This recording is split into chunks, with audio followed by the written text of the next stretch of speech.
Amidst the gentle rolling hills of Georgia, where the murmurs of history intertwine with the rustle of the southern breeze, lies a tale of quiet resilience and hidden resolve. This is where she once called home, a sanctuary where memories were sown deep into the land. Each sunrise spilled over fields that seemed to remember her touch, whispering stories that only she could hear, or perhaps stories only she chose to acknowledge after so many years of silence. In the heart of this rural idyll, between the echoes of past laughter and the somber weight of forgotten joys, a grandmother finds herself pondering a life cloaked in invisible burdens. There she stood, her form silhouetted against the morning light, filtering through the panes of an old farmhouse window, an empty chair across the table, reminding her of a time when Sundays echoed with the warmth of familial bonds. Yet these bonds had long since frayed, leaving an emptiness that was deafening. Faded family photographs lined the mantel like an unfinished symphony, their subjects smiling back from a time when togetherness was taken for granted. Those very images, now yellowed by time, ended up as silent witnesses to her journey, a journey she had walked mostly in solitude. The world beyond those dilapidated frames had shifted. The laughter of grandchildren once vibrant had grown distant, overshadowed by hurried lives and quick dismissals. The heartache of seeing her grandson, once innocent and tender, shout words that pierced her soul, "You're a hassle," ignited a fire within her well-worn heart. The words hung in the air, a haunting dirge to her place in the family, one that had been subtly, yet unmistakably, marginalized. As the southern skies cast a soft, embracing glow upon the earth, the farm seemed to breathe with the memories that stirred like phantoms in the warm dusk air. Each tree, a testament to perseverance, swayed gently as if to console her tired spirit. It was amidst these whispering trees that she found solace, each step over the familiar terrain marking a journey inward, back to a self that had been quietly caged by others' expectations and her own yearning for acceptance. In those silent reveries, she recalled the long-forgotten strength of her roots, buried deep beneath the soil she had nurtured with love and hope. The very essence of who she was had been entwined with the land, the same earth that had seen her through the arc of life's seasons, a quiet witness to her joys and sorrows. It was this enduring connection that began to heal the invisible wounds as she walked briskly through fields that once welcomed her as a bride, a mother, then a grandmother, a keeper of stories. Quietly, she began to forge a new resolve amidst the gentle cadences of her land. In the stillness of those early hours, she found clarity, constructing within herself an unassailable fortress of dignity and self-worth.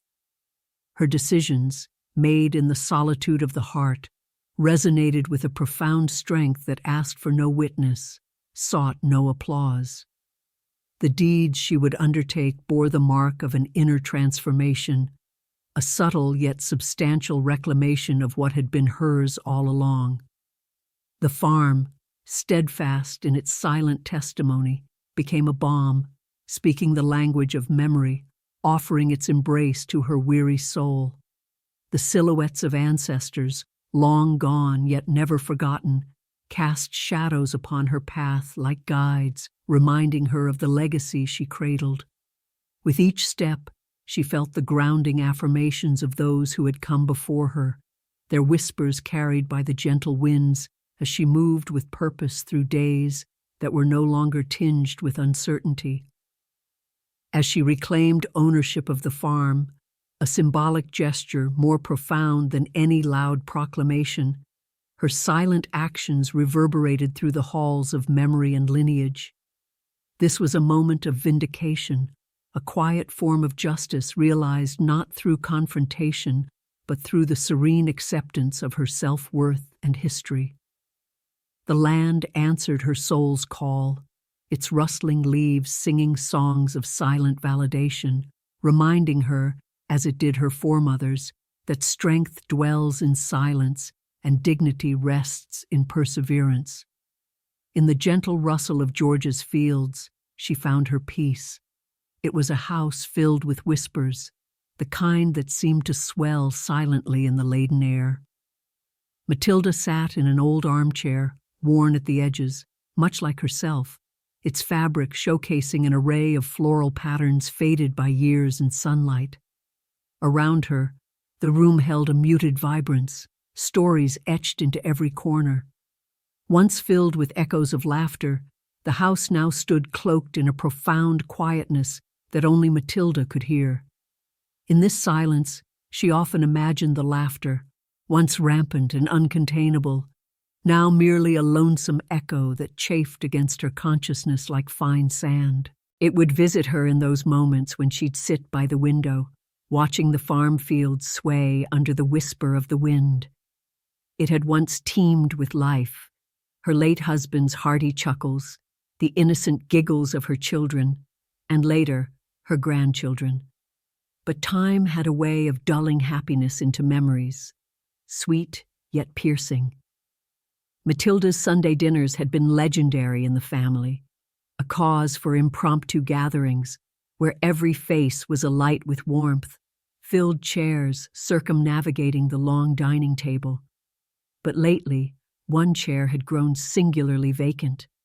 It was the chair that belonged to her grandson, Tom, who'd been the latest to hiss hurtful words into the fragile fabric of her old soul. "You're a hassle," he had said, as if her love and labor for years were mere burdens to be dismissed. The chair sat empty now, a testament to unspoken estrangement. Faded family photographs lined the dusty mantel above the fireplace, images of sunny days in contrast with the gray ash below. They held the past captive within their frames, each a fragment of joy long forgotten or perhaps merely overlooked. Portraits of her children as infants, then teenagers, as young adults holding their offspring, a cascade of years captured in pixels. Her eyes often traveled over these faces, seeking solace in the captured moments, but finding only an old sorrow lodged in her heart. In these quiet hours, Matilda would speak to the ghosts of yesteryear, her mind wandering into uncharted tales of what could have been said. Words stuck in her throat, like stones she dared not swallow, nor bring forth into the fragile world between them. She would sit at night with her tea, whispering to the past, to those shadows unintentionally cast by the absence of words, seeking forgiveness from specters that never replied. Still, the ritual offered her a small slice of peace, a silent acknowledgement of what was lost. Matilda bore invisible burdens, carried silently through the halls of her mind, still heart-heavy with the weight of what her family thought she was, a hindrance. Yet these invisible burdens were matched by a love that remained resilient, a delicate strength that stood as firm as iron against the corrosion of disregard.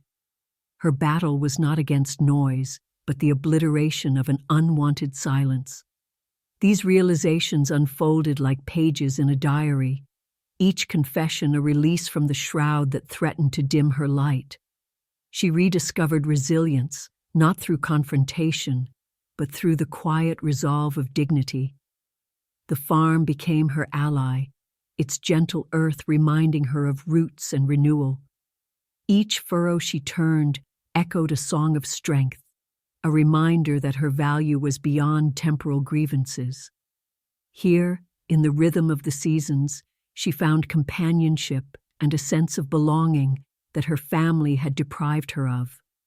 Her reclamation of spirit began silently in the fields that bore witness to her story. The land knew her whispers, understood her silences, and honored them with each new dawn. In the solitude of her whispers and the steadfastness of her work on the farm, Matilda found not only a resolution, but a quiet justice. Without spectacle, she carved out serenity from strife, letting her actions speak where words had failed. In the echoing silence of her empty house, Matilda was reminded, strength can be silent, and love endures beyond the fleeting words of thoughtlessness. In reclaiming the farm, she was not merely taking back land, but laying claim to her own quiet dignity once again.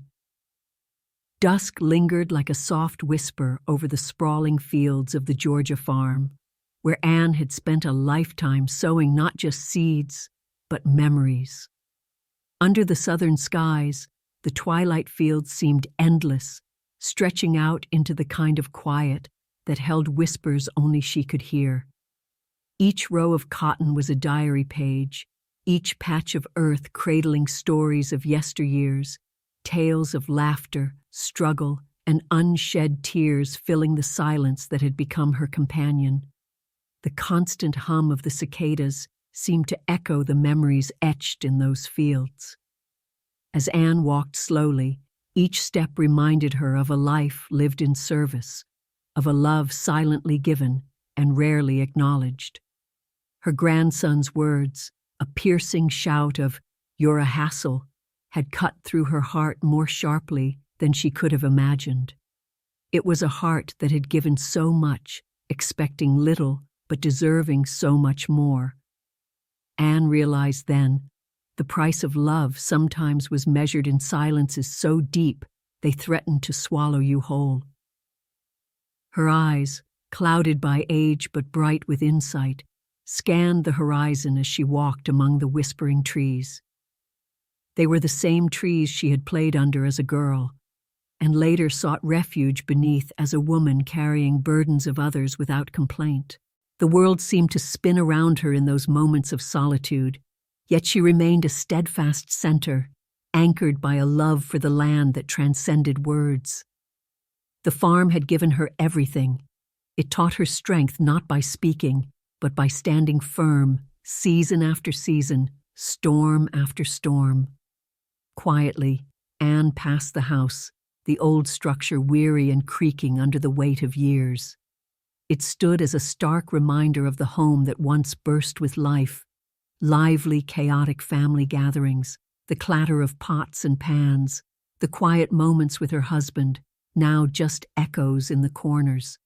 But a house forgets who it shelters when hearts grown cold occupy its warmth. To her grandson, it might have been just an old building filled with old arguments, but to Anne, it was a testament to years of love, hard work, and sacrifice. Yet, here she was, sidelined, made to feel as a visitor in her own life's creation. Anne paused, feeling the soft breeze carry scents of nostalgia, the scent of earth from the fields, the faint aroma of the roses she planted decades ago, all reminders of a life deeply rooted but quietly overlooked. And she thought of roots, those unseen networks that silently supported every living thing, roots that never sought attention, only to ensure survival and continuity.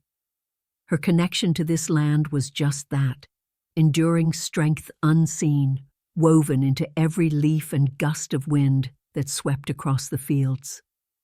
In that moment of profound reflection, Anne understood something true and empowering. Just as the roots relied on the quiet soil, her silence was her strength, and her dignity would never be a burden.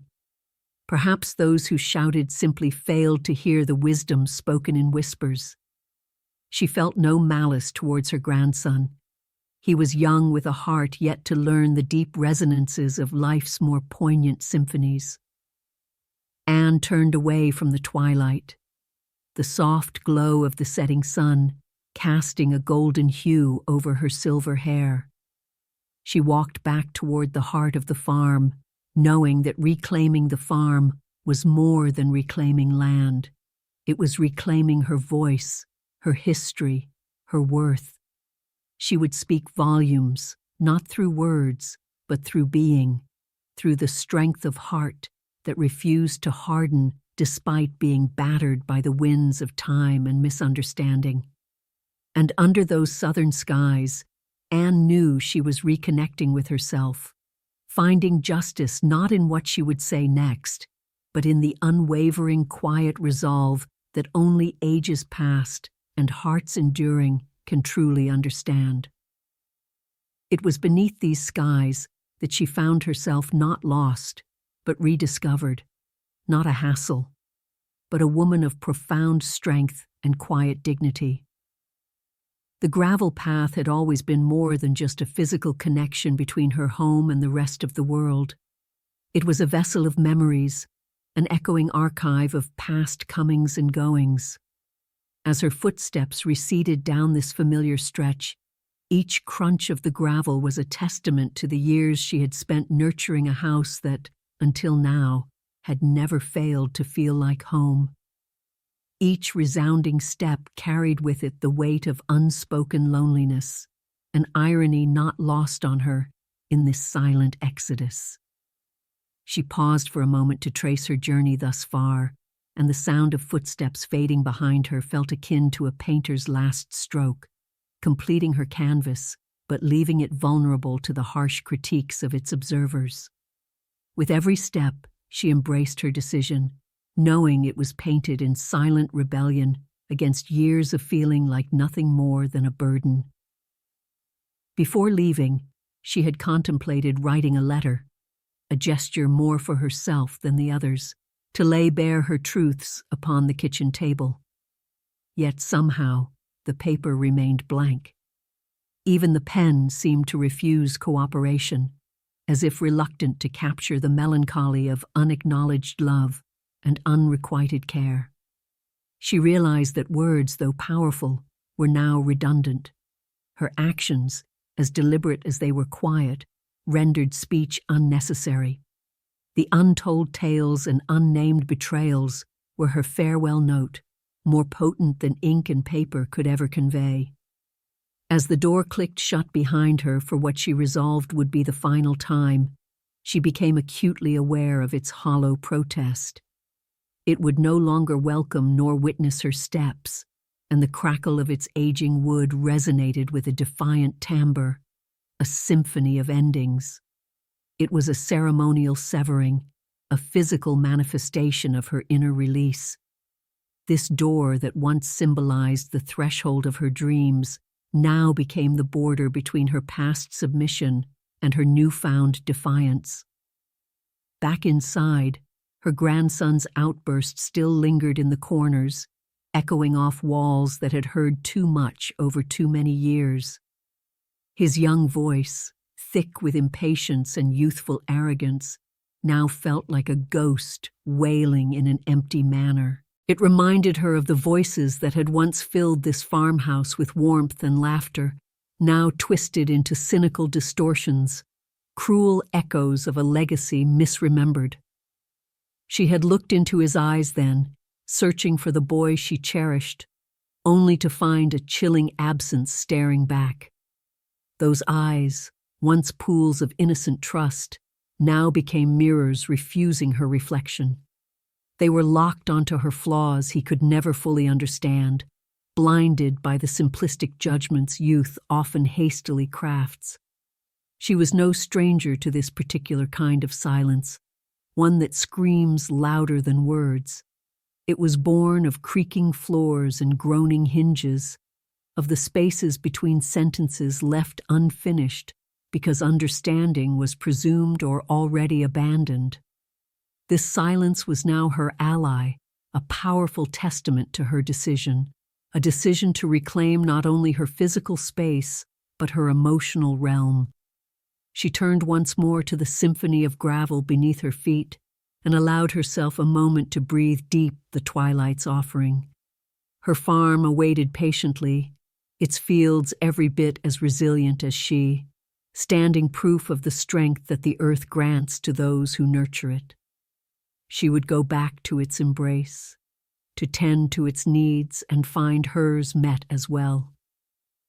It was fitting, then, that the walls of her farmhouse should always echo, not with her grandson's disdain, but with the whispered promises of the land she adored, and now reclaimed as hers alone. The fields didn't judge, they accepted her in her fullest form, in all her perceived imperfections and silent dignities. There, beneath wide skies and stretching horizons, she would begin anew. The old farm lay quiet beneath the sprawling Georgia sky. Its vastness echoed the silent sorrows it had witnessed over decades.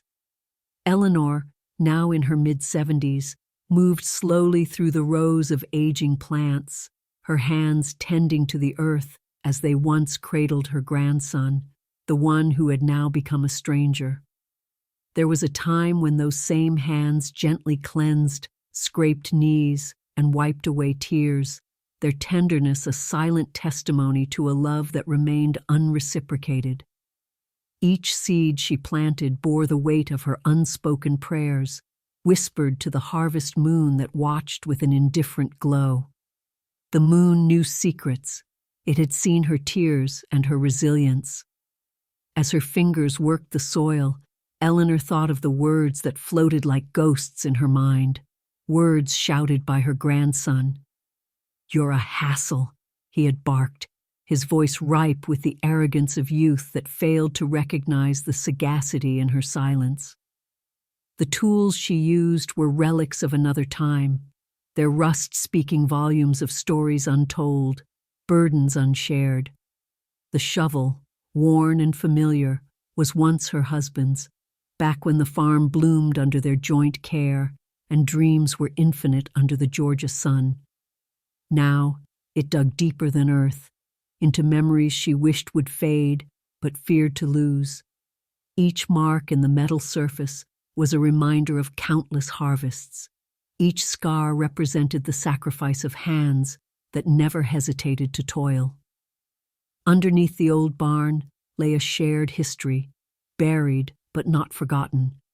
Every creaking board, every gnarled beam told tales of laughter and labor, of a family that once was tightly knit. Eleanor envisioned the barn as it had been, bustling with life. It harbored secret victories, where the sweat of her husband mingled with the dust, crafting a legacy intended to be cherished, but silently surrendered to indifference. As Eleanor sowed seeds into the quiet earth, she saw them as symbols of survival, not just of food, but of her spirit. Her actions were deliberate, each movement a defiance to the notion that she was a burden. She planted hopes and dreams, and perhaps a little justice, the silent kind that grows unnoticed until it is ready to be reaped. There was a dignity in her labor, a quiet rebellion against the voices that sought to diminish her worth. In the solitude of her toil, Eleanor found a peculiar comfort.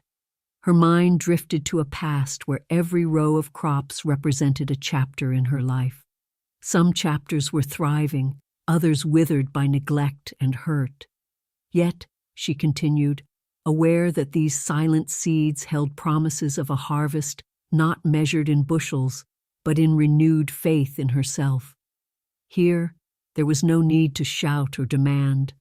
The earth accepted her silently, offering redemption in return. The farm now stood as a testament to her resilience, a tapestry of hidden sorrows and secret strengths sown over years. Although her grandson claimed she was a hassle, Eleanor knew the truth embedded in the soil and written in the clouds above. She was a woman reclaiming not just a farm, but her own narrative, wordless yet profound. By tending to these plants, Eleanor nurtured herself, her dignity, and her history. She smiled at the harvest moon, a knowing guardian that continued its silent vigil. Eleanor didn't need an army or an advocate. She had the night sky, the earth beneath her feet, and a spirit that refused to be vanquished by careless words. In this quiet sanctuary, she found her justice. It didn't scream, it simply sowed and waited, ever patient, ever hopeful. The harvest of her hidden sorrows would one day bloom into an orchard of quiet triumphs, visible to all who looked beyond the surface. and that was enough. In the chilling solitude of a Georgian winter morning, she stood at the edge of her land, a fragile figure seemingly etched in frost against the emerging dawn. The mist clung to her skin, wrapping her in a cold embrace, yet within her, something warmer, something unyielding began to stir, a resolve, clear as the dewdrops hanging from barren branches. The scornful words of her grandson repeated like a refrain in her mind, each syllable a hammer striking against the anvil of her heart.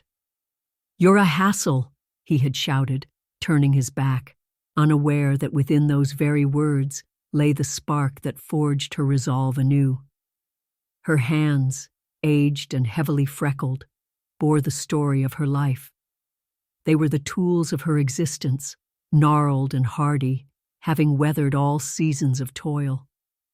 These hands remembered the weight of newborn grandchildren, the rhythm of sewing to mend what was torn, the care in cultivating life's delicate forms, flowers, children, dreams. Now they longed to close tightly around something tangible, something of her own worth. Her resolve was her silent rebellion, a testament that though weathered by time, her hands held the latent power to reclaim and restore.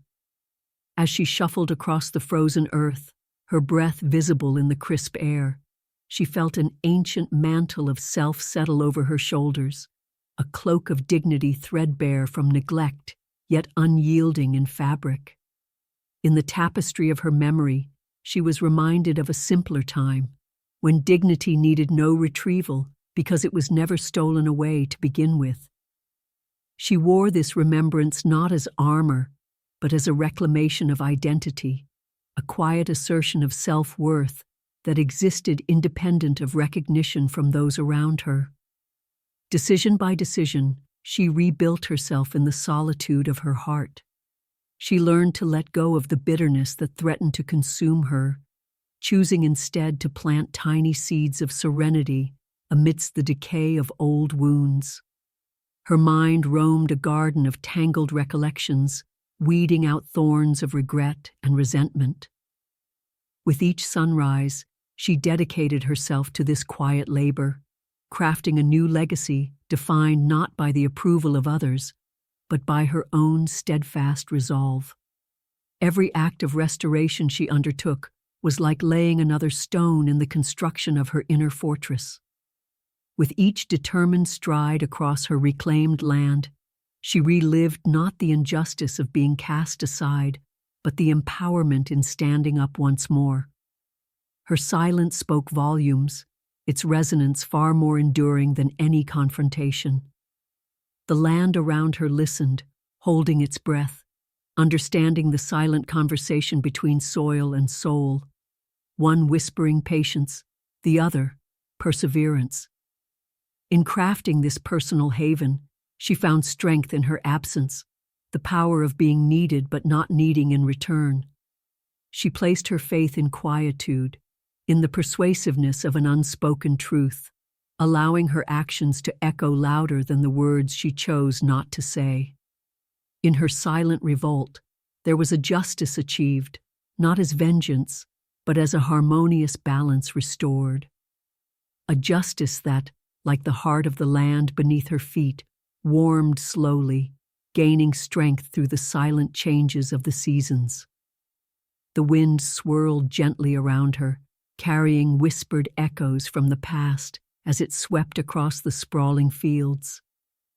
The old farm had always had a way of speaking to her, not through words, but through the silent language of memory.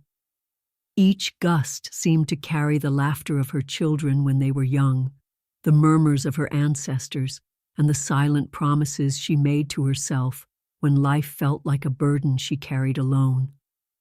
She stepped onto the farm and felt the earth beneath her feet, not as mere soil, but as a tapestry woven with her own story, the good, the bad, and the unforgotten.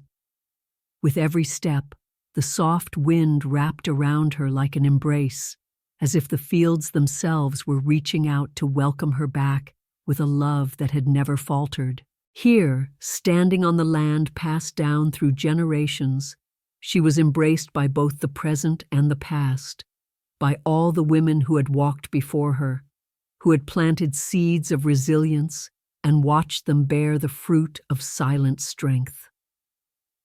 As she walked, she thought of her grandson's harsh words, the echo of "You're a hassle" bouncing around her mind like an unwanted guest. But on the farm, those words turned into mere rustling leaves. She had felt abandoned, forgotten, a flower in a garden overrun by weeds. Yet here, she was not a burden, but a branch of a strong, sheltering tree. She was one with the roots that dug deep, unseen but essential, strong not in spite of their hidden nature, but because of it. Here, she reclaimed her narrative, whispering back to life, "I am more than you perceive." With each step, her ancestors walked with her, their silhouettes casting long shadows on her path, not ominous, but protective. They were present in the rustling leaves and the old gate that creaked eternal symphonies. As a little girl, the gates would groan to herald a new day, a tune unchanged by time. The gate was never a barrier, but a guardian of her memories, now swinging perpetually open, inviting her into a montage of nostalgia. In this hallowed place, her decisions took root in quiet defiance. She felt the justice she had yearned for, not by seeking validation from those who only saw her wrinkles and gray hair as signs of her obsolescence, but by wholeheartedly embracing who she was. She smiled, thinking of the farm as her ally, helping her find a piece of herself left behind each time she was belittled or brushed aside. This land was her heritage, her testament to survival, to dignity, when dignity seemed a foreign concept in the world beyond the farm gates. It was a place where silence was not an absence, but a rich tapestry of meaning. A conversation continued with those she had loved and who loved her still. Her autonomy, reclaimed, was the justice she had craved, tucked away in each seed sown, each path walked, and each sunset watched in silent reverie. The earth had always listened, always known her truth. It was here, in the embrace of the ancestral land, that silent rebellion became her symphony of strength. The land lay before her, a familiar expanse of rolling hills and fertile earth, whispering secrets she had long forgotten. The return to the farm was not just a journey back to a place, but a return to a part of herself she had allowed to wither. Here, amidst the quiet dignity of the soil and sky, Wilma felt the echoes of a life that had once been full and hopeful, before the harsh words of her grandson had scored her heart. The fields, steadfast and unyielding, became the canvas upon which her past unfurled, memories of laughter, growth, and roots untainted by the disappointments she would come to know. Wilma had always seen herself in the land, her resilience mirrored in its ability to regenerate after every harvest, her nurturing spirits in its lush bounty. The farm had never judged her, unlike the family she had believed would always be her refuge. It became a symbol of endurance and neutrality in a world that had slowly turned its back on her. As she stepped onto its hallowed ground once more, the wind carried whispers of validation to her weary ears, assuring her that her sacrifices were never in vain. In the solitude of the farmhouse, the old wooden structures spoke of a time when strength was in abundance, not currency. Here, Wilma's heart began to settle, as the prairie enveloped her in a gentle embrace. She remembered the mornings spent at the edge of the fields, watching the sun rise to kiss the dew-stained grass. Each dawn was a quiet reminder that though darkness lingered, light always returned. Her heart, despite the burden it bore, found solace in the rhythmic dance of mornings. Many believed justice was an act of confrontation or revenge, but Wilma found it in the rustle of leaves that kept the rhythm of her resolve. Her justice was realizing she needed no validation but her own. The canopy above, lush and protective, echoed the wisdom nature had always offered her, that life moved forward irrespective of the indignities suffered, that growth was inevitable, regardless of the storms faced. There, amidst the farm's forgiving expanse, Wilma reclaimed more than land. She reclaimed her identity, worn and scarred, but undeniably hers. This act of reconciliation with the self that had been cast aside in her pursuit of familial peace was a reclaiming of power. In silence, she took back the deed, not from malice, but from an understanding that her life's work was more than a sum of her sacrifices. The land, her listener and confidant, responded to her quiet call for justice in its own resolute silence. It offered her a sanctuary where her worth was unquestioned, a refuge from the spectral accusations of being a burden. Her reclamation was not just about seizing control of the property. It was about taking control of the narrative that had defined her for too long. The farm's whispering fields and steadfast trees bore witness to a quiet rebellion, a reminder that dignity is preserved not through confrontation, but through the steadfast refusal to be diminished. As the sun dipped beyond the horizon, casting gold upon the world around her, Wilma felt the profound sense of justice that had eluded her for so long. It was a justice born not from revenge or conquest, but from the unwavering truth that she had always been enough, and that her story, though scarred, was worthy of being told, not in shouts, but in the gentle rustling of leaves stirred by the breeze of her rediscovered strength.